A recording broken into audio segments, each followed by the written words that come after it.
Bismillahirrahmanirrahim. Assalamualaikum warahmatullahi wabarakatuh. Salam sejahtera bagi kita semua. Om Swastiastu, Namo Buddhaya, salam kebijakan. Yang kami hormati Ketua, para Wakil Ketua, dan para anggota Dewan Perwakilan Rakyat Republik Indonesia. Pertama-tama, marilah kita panjatkan puji syukur kehadiran Tuhan yang Maha Kuasa, karena atas rahmat dan karunia-Nya kita masih diberi kesempatan untuk bertatap muka dan menjalankan tugas kenegaraan dan amanat konstitusi untuk menyampaikan kerangka ekonomi makro dan pokok-pokok kebijakan fiskal 2023. Masih dalam suasana bulan Syawal, izinkan kami mengucapkan Selamat Hari Raya Idul Fitri 1443 Hijriah. Mohon maaf lahir dan batin kepada Ibu Ketua dan segenap pimpinan serta seluruh anggota Dewan Perwakilan Rakyat yang kami hormati. Setelah lebih dari 2 tahun dunia dihantam pandemi COVID-19, alhamdulillah saat ini Indonesia mampu mengendalikannya, bekerja sama, kedisiplinan, sinergi, dan kegotong royongan seluruh komponen bangsa. Dengan rendahnya kasus COVID-19 dan akselerasi program vaksin yang mencapai 61,5% dosis kedua dan bahkan vaksin tambahan atau booster, serta penerapan protokol kesehatan, alhamdulillah tahun ini lebih dari 84 juta masyarakat dapat kembali menjalankan mudik di Hari Raya Idul Fitri untuk berlebaran berkumpul dengan sanak saudara tercinta.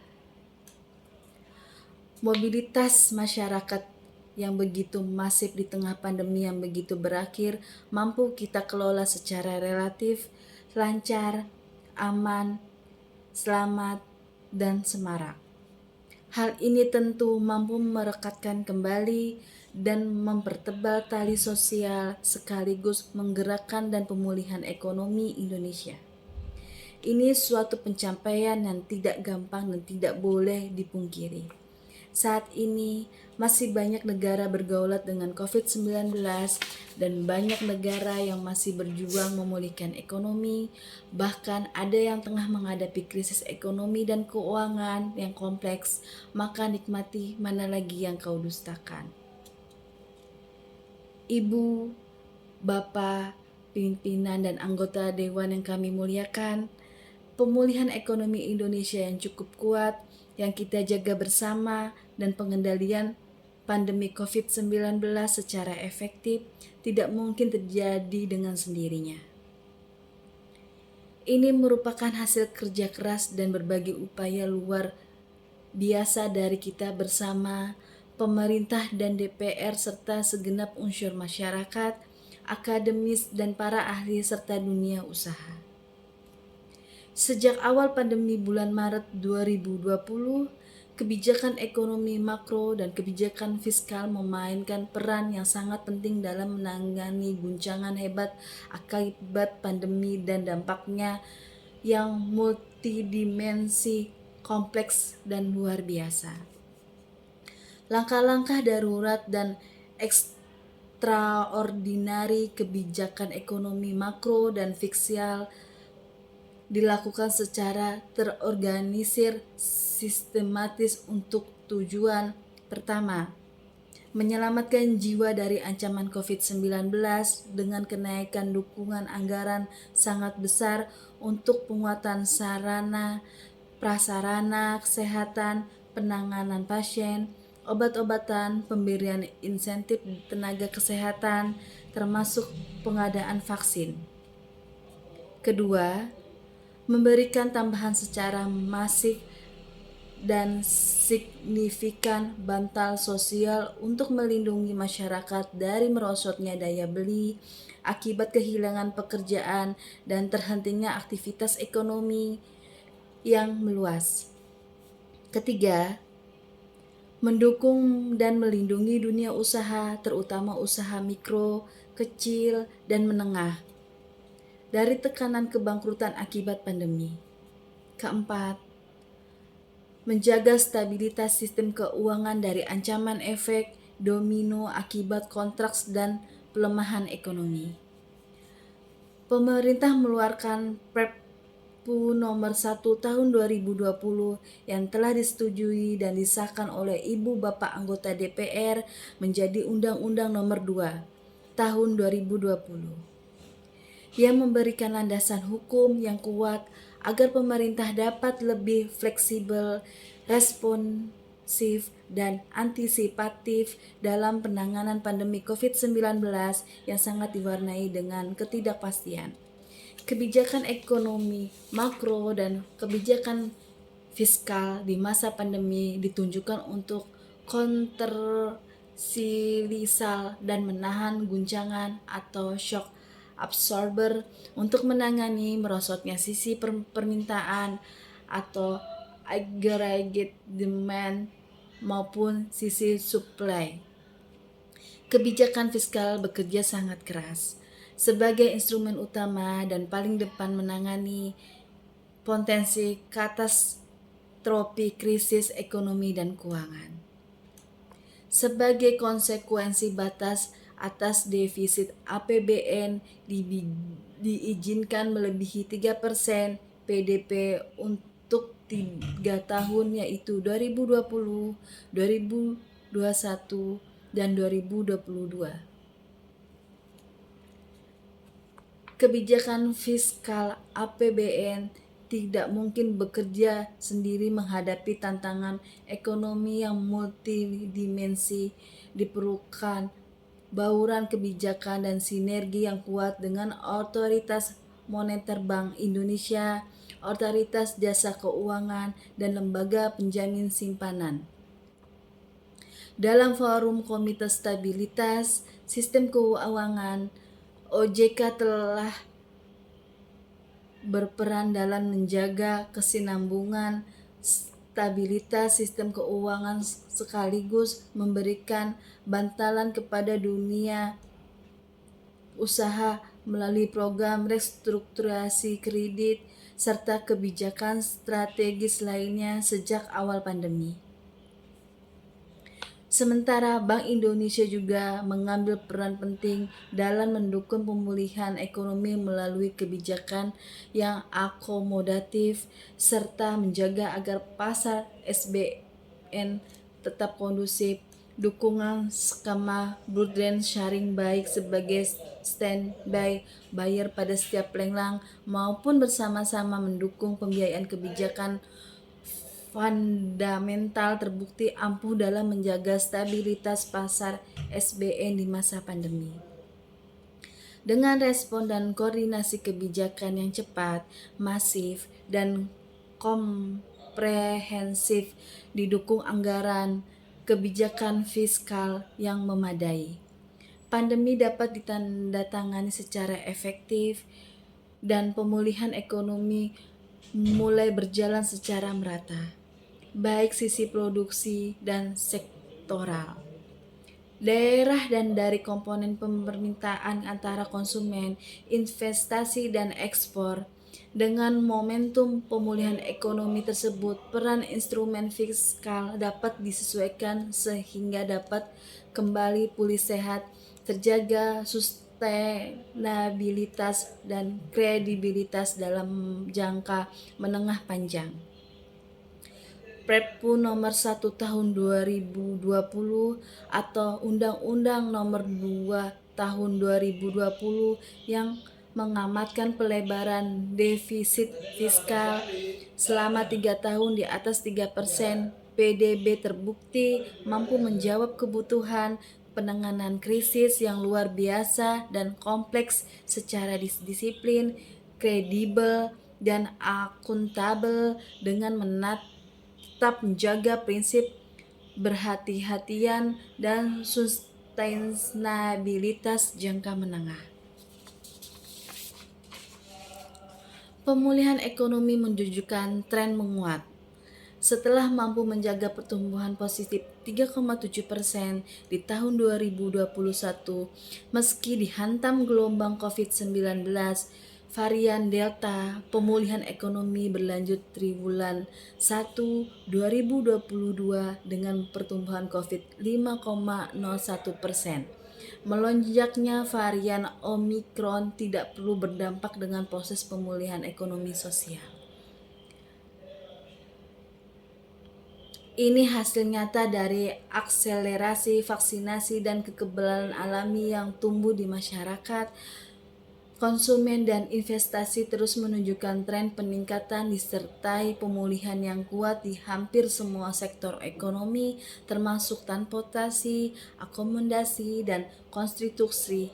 Selain dua sektor utama yaitu manufaktur dan perdagangan. Indikator PMI Manufaktur Indonesia pada April 2022 masih terus ekspansif pada level 51,9.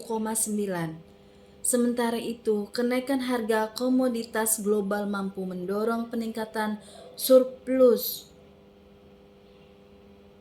neraca perdagangan Indonesia. Secara kumulatif pada triwulan 1 2022, neraca perdagangan tercatat surplus US$ 93 miliar.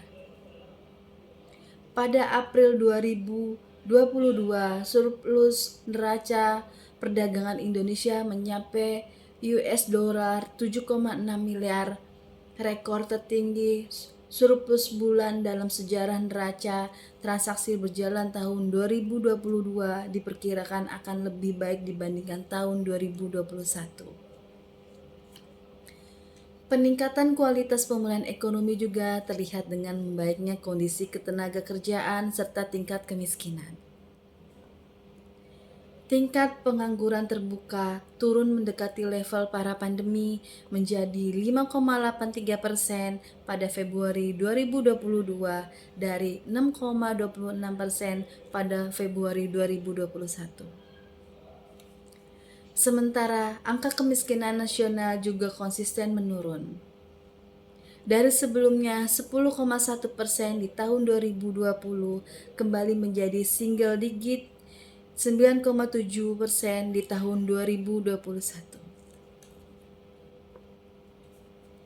Pimpinan dan para anggota Dewan yang terhormat, proses pemulihan ekonomi nasional yang menguat tentu patut kita syukuri.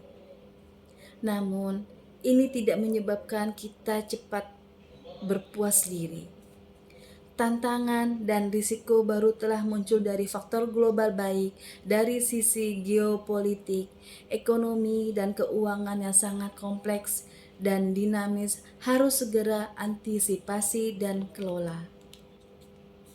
Dalam World Economic Outlook April, IMF memproyeksikan melambatnya pertumbuhan ekonomi global 2022 pada tingkat 3,6%, turun signifikan 0,8 poin persentase dari proyek di Januari 2002. Selain pandemi COVID-19 yang belum sepenuhnya selesai, ada dua tantangan besar lain yang perlu terus kita waspadai dan antisipasi, yaitu lonjaknya inflasi global, terutama akibat perang Rusia, Ukraina, dan percepatan pengetatan kebijakan moneter global, khususnya di Amerika Serikat.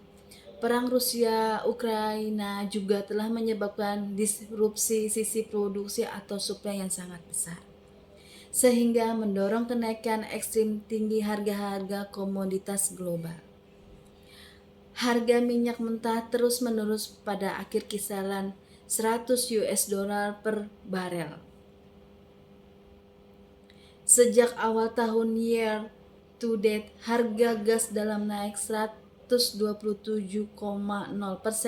batu bara naik 137,3%,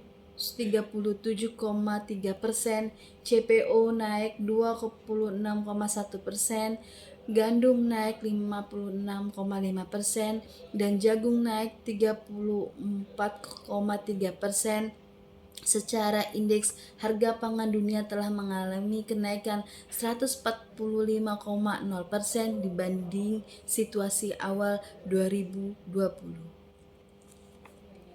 Tingkat inflasi di Amerika Serikat yang sangat tinggi yaitu 8,4%, tertinggi dalam 40 tahun terakhir, menjadi ancaman nyata bagi pemulihan ekonomi Amerika Serikat dan bahkan ancaman dunia.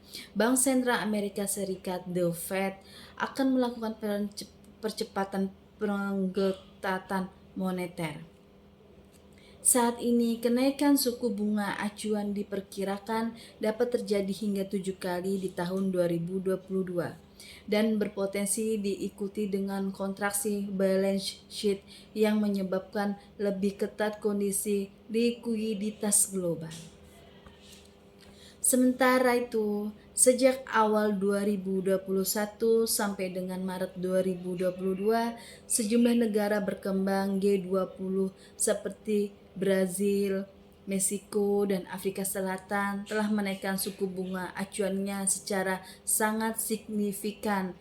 Spillover effect dari pengetatan kebijakan moneter dan likuiditas global ini harus kita waspadai, khususnya terhadap kenaikan cost of fund untuk pembiayaan, baik APBN maupun sektor korporasi di tengah fase pemulihan ekonomi yang masih awal dan masih rapuh. Pergeseran risiko, tantangan inflasi, dan pengetatan moneter ini menimbulkan situasi pilihan kebijakan atau policy trade-off yang sangat sulit yang dihadapi oleh semua negara di dunia. Pilihan kebijakan tersebut adalah apakah segera mengembalikan stabilitas harga, mengendalikan inflasi yang berarti pengetatan moneter dan fiskal yang akan memberikan dampak negatif terhadap pertumbuhan, atau tetap mendukung akselerasi pemulihan ekonomi setelah terpukul pandemi. Jika tidak terkelola, resiko global ini akan mengiring kepada kondisi stagflasi, yaitu fenomena inflasi tinggi yang terjadinya resesi seperti yang pernah terjadi di Amerika Serikat pada periode awal 1980-an dan 1990-an. Kondisi stagflasi akan memberikan imbas negatif luar biasa ke seluruh dunia, terutama terhadap negara-negara berkembang dan emerging market. Perubahan resiko global ini harus menjadi fokus perhatian dan harus kita kelola secara tepat langkah dan tepat waktu, hati-hati dan efektif. Pilihan kebijakan menjadi sangat sensitif dan tidak mudah. Namun dengan berbekal kebersamaan dan keberhasilan kita semua, pemerintah pusat, daerah, MPR, DPR, DPD, legislatif, yudikatif, institusi, dan lainnya, masyarakat, akademisi, dan dunia usaha. Dalam mengelola pandemi yang begitu sulit, kita berharap dan sekaligus percaya bahwa Indonesia akan mampu menghadapi tantangan baru yang berbeda dan sangat kompleks ini. Dalam mengantisipasi eskalasi risiko global, terutama dalam menghadapi 3 potensi krisis pangan, krisis energi, dan krisis keuangan, Sekretariat Jenderal Perserikatan Bangsa-Bangsa bahkan telah membentuk Global Crisis Response Group yang mengidentifikasi 3 potensi krisis tersebut. Krisis seperti ini sama seperti pandemi COVID-19. Tidak mungkin diselesaikan secara individual oleh satu negara manapun. Betapapun superpower posisi mereka, kerjasama global menjadi keharusan Indonesia terpilih menjadi bagian dari 6 negara-negara champion. GCRG termasuk, dan tentunya kesempatan ini dapat dimanfaatkan dengan optimal untuk mengusung agenda-agenda kerjasama global yang juga sangat strategis bagi kepentingan perekonomian domestik dalam forum G20.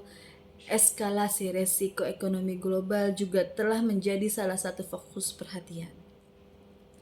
Presiden Indonesia mendorong adanya solusi nyata secara kolektif untuk mengatasi berbagai potensi krisis tersebut. Pimpinan dan para anggota dewan yang terhormat, kenaikan harga komoditas global telah berdampak pada naiknya harga-harga di dalam negeri, terutama energi pangan. Hal ini dapat dilihat pada tekanan inflasi yang mulai meningkat akhir-akhir ini.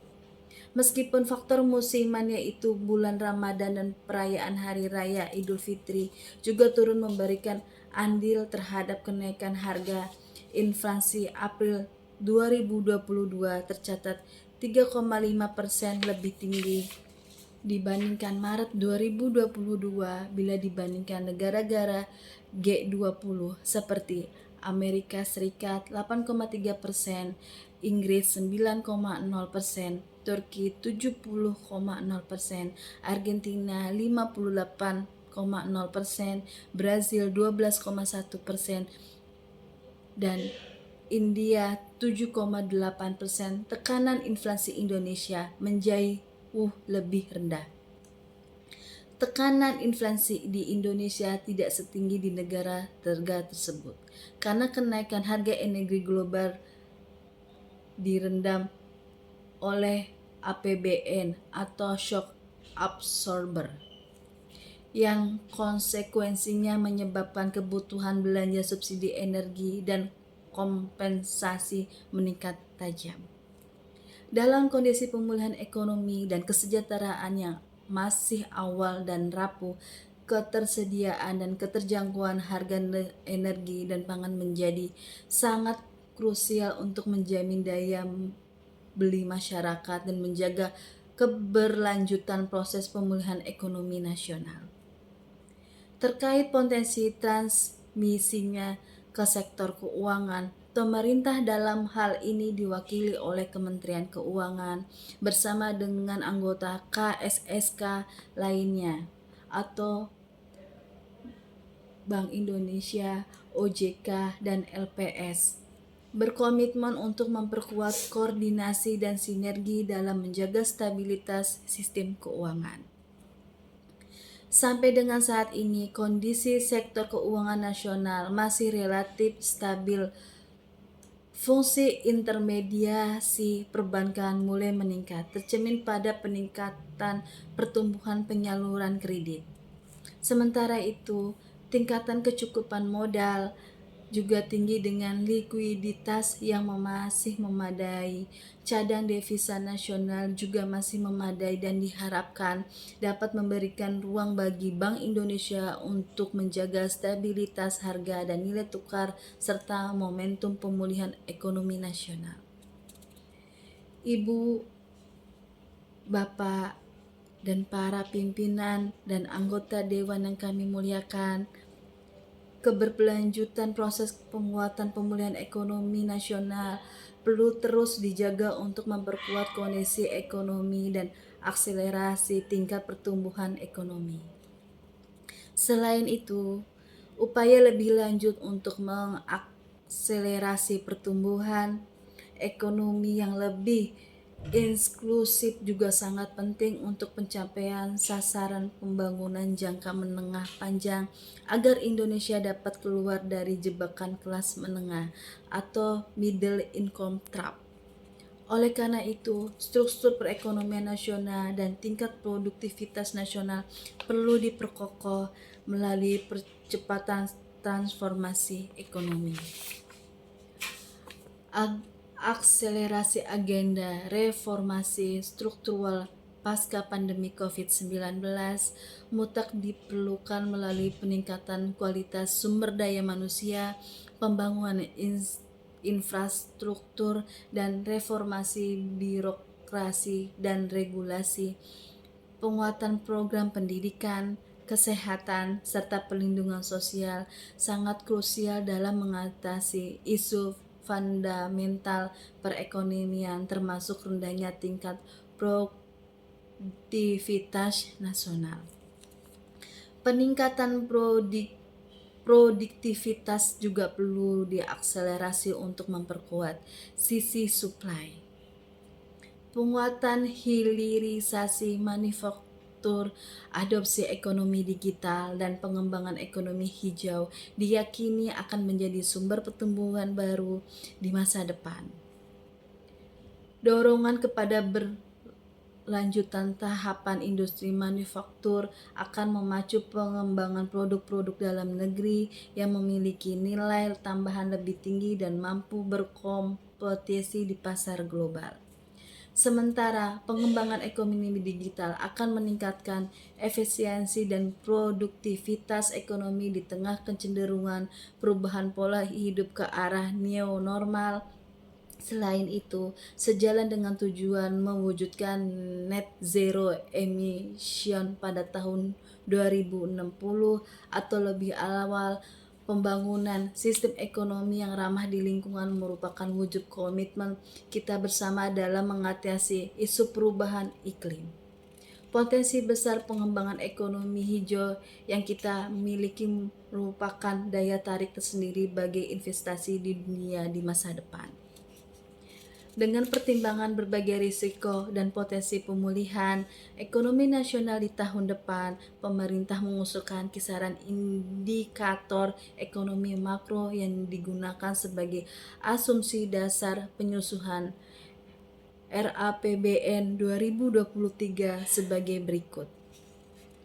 Pertumbuhan ekonomi 5,3% hingga 5,9%, inflasi 2,0% hingga 4,6%, nilai tukar rupiah 14.300 hingga 14.800 rupiah per US dollar, tingkat suku bunga SBN 10 tahun 7,4% hingga 9,16%, harga minyak mentah Indonesia 80 US dollar 100 US dollar per barel, lifting minyak bumi 619.000 sampai 680.000 barel per hari, dan lifting gas 1,2 juta hingga 1,11 juta barel setara minyak per hari. Pimpinan dan para anggota dewan yang terhormat, proses pemulihan ekonomi ke depan masa penuh tantangan harus direspon dengan kebijakan makroekonomi dan kebijakan struktural secara tepat. Kenaikan inflasi, biaya bunga, dan pengetatan moneter dunia harus direspon dengan disiplin fiskal yang tepat. Perpu nomor 1 tahun 2020 atau Undang-Undang nomor 2 tahun 2020 telah memberikan landasan yang tepat, akan kredibel dengan mengamanatkan defisit fiskal menjadi maksimal 3% dari PDB di tahun 2023. Upaya konsolidasi fiskal di tahun 2023 disertai dengan reformasi fiskal yang komprehensif dari sisi pendapatan, perbaikan belanja atau spending better, dan mendorong pembiayaan produktif dan inovatif. APBN yang sehat menjadi modal yang kokoh untuk terus mendukung pembangunan dan perbaikan ekonomi. Kebijakan fiskal tahun 2023 didesain agar mampu merespon dinamika perekonomian, menjawab tantangan, dan mendukung pencapaian target pembangunan secara optimal. Selaras dengan hal tersebut, maka tema kebijakan fiskal tahun 2023 difokuskan pada peningkatan produktivitas untuk transformasi ekonomi yang inklusif dan berkelanjutan. Tema kebijakan fiskal tersebut selaras dengan tema Rencana Kerja Pemerintah atau RKP tahun 2023. Berdasarkan tema kebijakan fiskal tahun 2023 tersebut, strategi yang ditempuh pemerintah adalah: pertama, memfokuskan anggaran untuk penguatan kualitas sumber daya manusia, akselerasi pembangunan infrastruktur, reformasi birokrasi dan regulasi, revitalisasi industri dan mendorong pembangunan ekonomi hijau. Kedua, meningkatkan efektivitas transformasi ekonomi didukung dengan reformasi fiskal yang holistik melalui mobilitas pendapatan untuk pelebaran ruang fiskal, konsistensi penguatan spending better untuk efisiensi dan efektivitas belanja, serta terus mendorong pengembangan pembiayaan yang kreatif dan inovatif. Kebijakan pendapatan negara diarahkan untuk mendorong optimalisasi pendapatan dengan tetap menjaga iklim investasi dan berkelanjutan dunia usaha serta kelestarian lingkungan. Hal ini ditempuh dengan menjaga efektivitas reformasi perpajakan, Undang-Undang HPP mendorong agar sistem perpajakan lebih sehat dan adil sehingga dapat mendorong perluasan basis pajak serta peningkatan kepatuhan wajib pajak melalui implementasi Undang-Undang HPP yang efektif, maka rasio perpajakan akan meningkat. Sementara itu, optimalisasi PNBP juga dilakukan dengan peningkatan inovasi layanan dan reformasi pengolahan aset. Berbagai kebijakan tersebut akan mendorong peningkatan risiko pendapat negara tahun 2023. Kebijakan belanja negara diarahkan untuk menghasilkan output atau outcome yang berkualitas, memberi manfaat yang nyata bagi masyarakat dan perekonomian, serta dapat mendorong kondisi ke arah yang lebih baik. Sejalan dengan hal tersebut, maka penguatan spending better secara konsisten, maka akan dilakukan belanja negara bukan hanya diarahkan untuk mendorong pertumbuhan ekonomi semata, tetapi juga untuk melakukan pemerataan pembangunan, pengentasan kemiskinan, pengurangan kesenjangan, perluasan kesempatan kerja, peningkatan produktivitas, serta peningkatan daya beli masyarakat.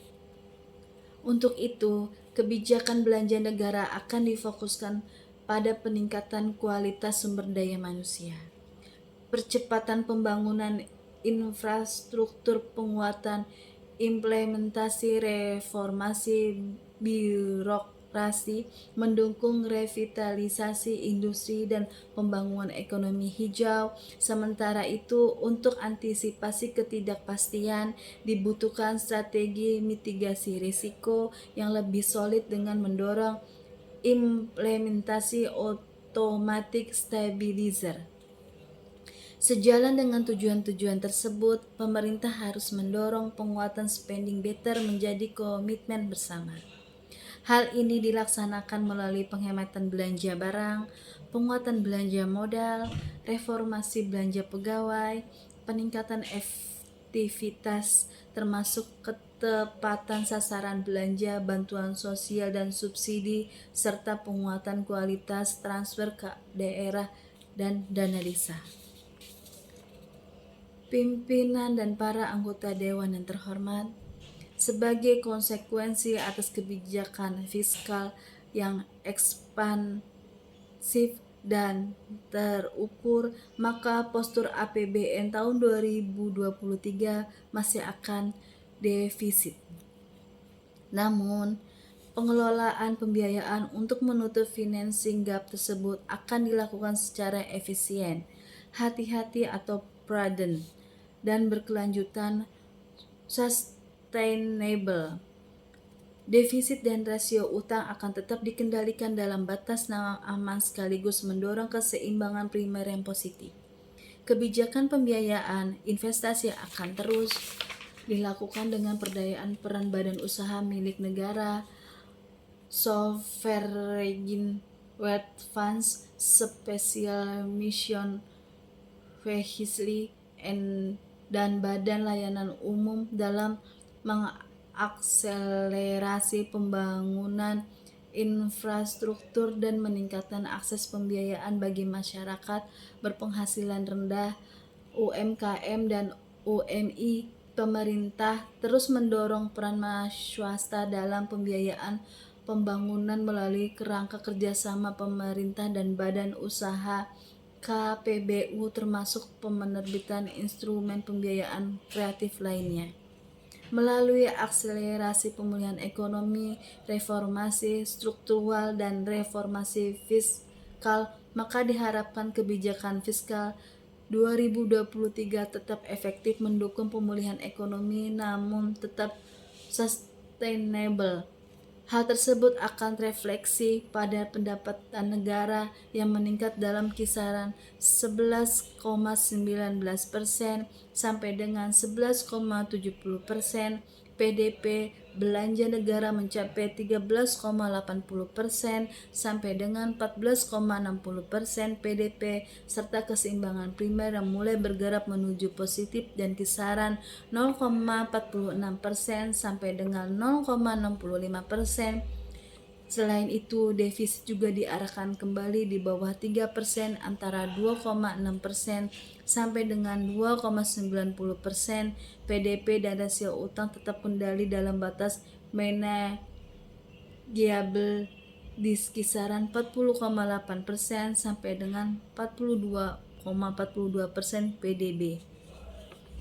Dengan pengelolaan fiskal yang sehat disertai dengan efektivitas stimulasi kepada transformasi ekonomi dan perbaikan kesejahteraan rakyat, tingkat pengangguran terbuka tahun 2023 dapat ditekan dalam kisaran 5,3% hingga 6,0%. Angka kemiskinan dalam rentang 7,5% dalam kisaran 5,3% hingga kisaran 0,375 hingga 0,378, serta indeks pembangunan manusia dalam rentang 73,31 hingga 73,49. Selain itu, nilai tukar petani dan nilai tukar nelayan juga ditingkatkan untuk mencapai kisaran masing-masing 103 sampai dengan 105 dan 106 sampai dengan 107. Pimpinan dan para anggota dewan yang terhormat, dalam rangka mencapai tujuan pembangunan, kerjasama internasional juga memegang peranan penting dalam proses pengambilan keputusan perekonomian secara global. Presidensi G20 Indonesia tahun ini memegang peran strategis dalam mengarahkan kebijakan perekonomian global dan mendorong sejumlah agenda strategis internasional. Walaupun dihadapkan pada situasi geopolitik yang sangat menantang, konferensi tingkat tinggi G20 yang akan dilaksanakan pada bulan November tahun ini menjadi momentum untuk memimpin pemulihan ekonomi global dan mengangkat kepentingan nasional Indonesia dan negara perkembangan dalam forum multilateral.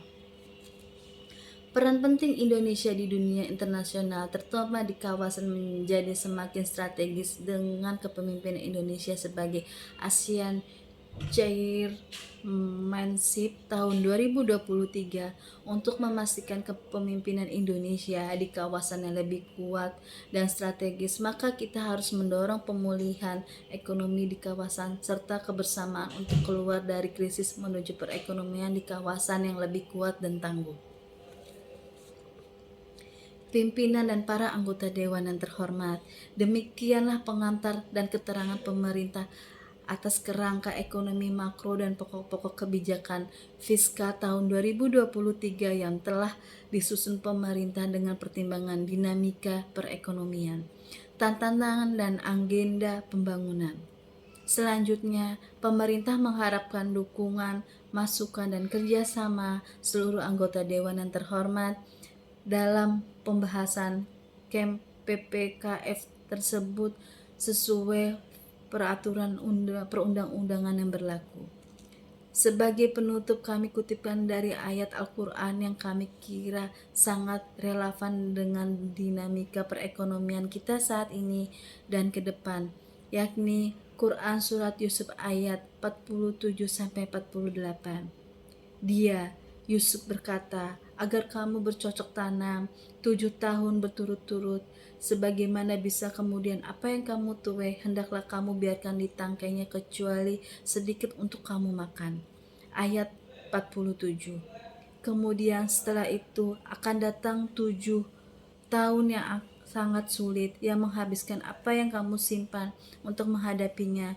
Tahun sulit kecuali sedikit dari apa bibit gandum yang kamu simpan. Ayat 48. Ayat-ayat tersebut memberikan inspirasi kepada kita bahwa suatu keniscayaan jika suatu perekonomian akan menghadapi siklus ekonomi, bisnis siskle Indonesia makmur atau boom, dan episode paceklik atau resisi. Oleh karena itu sangat krusial untuk menyiapkan bantalan kebijakan atau polisi buffer untuk menghadapi situasi sulit atau masa resensi.